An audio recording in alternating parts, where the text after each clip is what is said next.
ಎಲ್ರಿಗೂ ನಮಸ್ಕಾರ. ಈಗ ಆಲ್ರೆಡಿ ಪ್ರತಿಯೊಬ್ಬರಿಗೂ ಗೊತ್ತಿರ್ತದೆ, SOP ಅಂದರೆ ಸ್ಟ್ಯಾಂಡರ್ಡ್ ಆಪ್ರೇಟಿಂಗ್ ಪ್ರೊಸೀಜರು ಬಂದಿದೆ ನಮ್ಮ ಸರ್ಕಾರದಿಂದ. ಎಲ್ಲ ಆನೆ ಕ್ಯಾಂಪ್ಗಳಿಗೂ ಈಗ ಅಪ್ಲಿಕೇಬಲ್ ಇದೆ. ಅದು ಇನ್ನೇನು ಕೆಲವೇ ದಿನಗಳಲ್ಲಿ ಕ್ಯಾಂಪ್ ಕೂಡ ಓಪನ್ ಆಗುತ್ತೆ. ಈ ಏನು SOP ಪ್ರೊಸೀಜರ್ನ ಫಾಲೋ ಮಾಡಲೇಬೇಕು ಪ್ರತಿಯೊಂದು ಕ್ಯಾಂಪಲ್ಲಿ. ರೆಡ್ ಝೋನ್, ಆರೆಂಜ್ ಝೋನ್ ಮತ್ತು ಗ್ರೀನ್ ಝೋನು, ಈ ಥರ 3 ಝೋನ್ ಮಾಡಿದ್ದಾರೆ.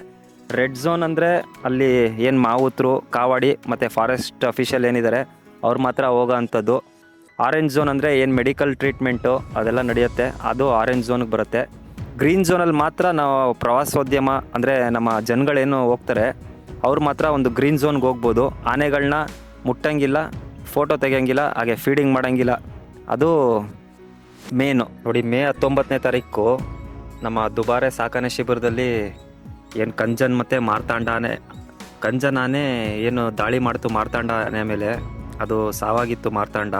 ಹಾಗೆ ಅಲ್ಲಿ ಚೆನ್ನೈ ಮೂಲದ ಒಬ್ಬರು ಲೇಡೀಸ್ ಕೂಡ ಸಾವನ್ನಪ್ಪಿದ್ರು. ಅದರಿಂದಾಗಿ ಎಚ್ಚೆತ್ಕೊಂಡ ನಮ್ಮ ಅರಣ್ಯಾಧಿಕಾರಿಗಳು ಮತ್ತು ಸರ್ಕಾರ ಎಲ್ಲ ಕರ್ನಾಟಕದ ಎಷ್ಟು ಕ್ಯಾಂಪ್ ಇದೆ, ನಮ್ಮ ದುಬಾರೆ, ಮತ್ತಿಗೂಡು, ಆಮೇಲೆ ಆರಂಗಿ, ಸಕ್ಕರೆಬೈಲು, ಪಂಚೋಳಿ ಎಲ್ಲ ಕ್ಯಾಂಪು ಕ್ಲೋಸ್ ಮಾಡಿದರು. ಆದರೆ ಈಗ ಹೊಸ ಪ್ರೋಟೋಕಾಲ್ ಬಂದಿದೆ, ತುಂಬ ಒಳ್ಳೆಯ ಒಂದು ವಿಚಾರ ಅನ್ಬೋದು.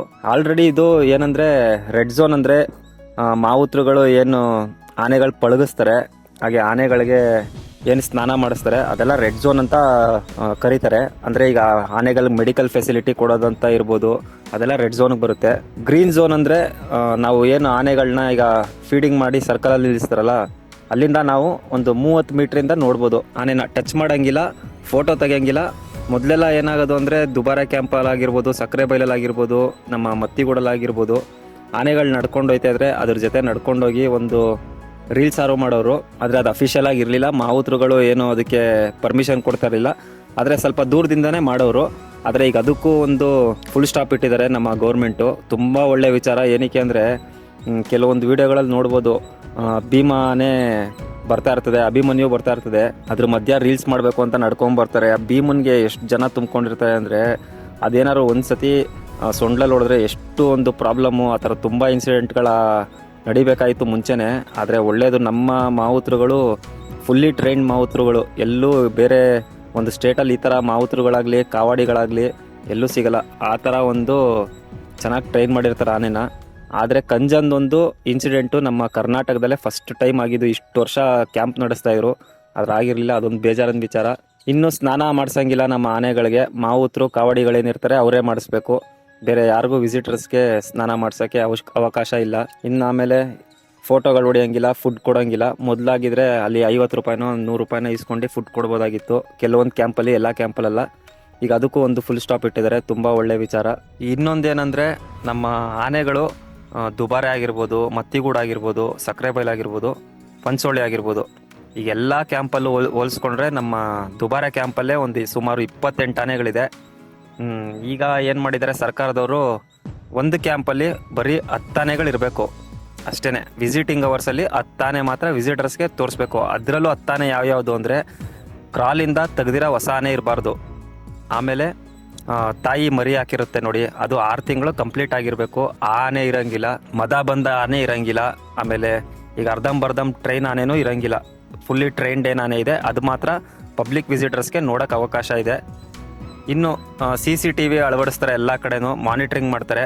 ಇನ್ ಕೇಸ್ ಅಲ್ಲೇನಾದ್ರು ಒಂದು ಫೋಟೋ ಸೆಷನ್ ಆಗಲಿ ಇಲ್ಲ ವಿಡಿಯೋ ಶೂಟ್ ಆಗಲಿ ಏನಾದ್ರು ಮಾಡೋದು ಕಂಡು ಬಂದರೆ ಪ್ರವಾಸಿಗರು ಅವ್ರ ಮೇಲೆ ಆ್ಯಕ್ಷನ್ನು ತೊಗೊಳಕ್ಕಾಗುತ್ತೆ. ಆಮೇಲೆ ನಮ್ಮ ಮಾವುತರು ಕಾವಾಡಿ ಮೇಲೂ ಆ್ಯಕ್ಷನ್ ತೊಗೊಳಕ್ಕಾಗುತ್ತೆ. ಕ್ಯಾಂಪು ಕ್ಲೋಸ್ ಆಗೋ ಸಾಧ್ಯತೆ ಇದೆ ಅಂತಲೂ ಅರಣ್ಯ ಸಚಿವರು ಅಂದರೆ ಫಾರೆಸ್ಟ್ ಡಿಪಾರ್ಟ್ಮೆಂಟಿಂದ ಈಗ ಆರ್ಡ್ರು ಕೊಟ್ಟಿದ್ದಾರೆ.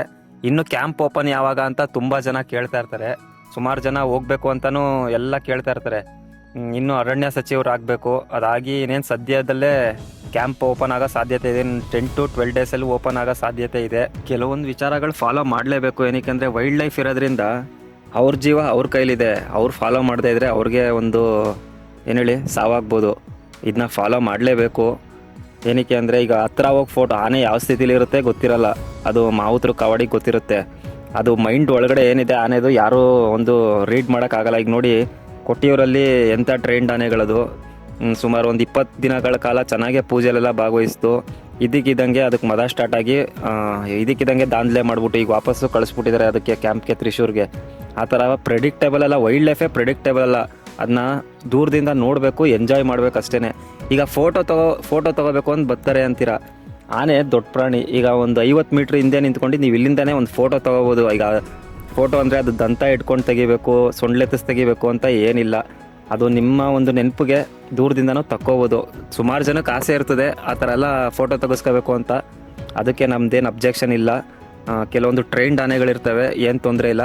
ಈಗ ಯಾರು ಮುಂಚೆ ಎಲ್ಲ ಫೋಟೋ ತೊಗೊಂಡಿರ್ತಾರೋ ಅವರೇ ಪುಣ್ಯವಂತರು. ಇನ್ನು ನೆಕ್ಸ್ಟು ಈ ರೂಲ್ಸು ಎಷ್ಟು ದಿನ ಫಾಲೋ ಆಗುತ್ತೆ ಅದು ನಾವು ಕಾದು ನೋಡಬೇಕು. ಎಷ್ಟು ದಿನ ಇದು ಒಂದಿರುತ್ತೆ. ಏನಕ್ಕಂದರೆ ಇಂಡಿಯಾದಲ್ಲಿ ರೂಲ್ಸ್ ಫಾಲೋ ಮಾಡೋದು ತುಂಬ ಕಷ್ಟ. ನೋಡೋಣ ಇದು ಎಷ್ಟು ದಿನ ಇರುತ್ತೆ, ಎಷ್ಟು ತಿಂಗಳುಗಳ ಕಾಲ ಇರುತ್ತೆ, ಇಲ್ಲ ಎಷ್ಟು ವರ್ಷ ಇರುತ್ತೆ ನೋಡ್ಬೇಕು, ನಾವು ಕಾದು ನೋಡಬೇಕು.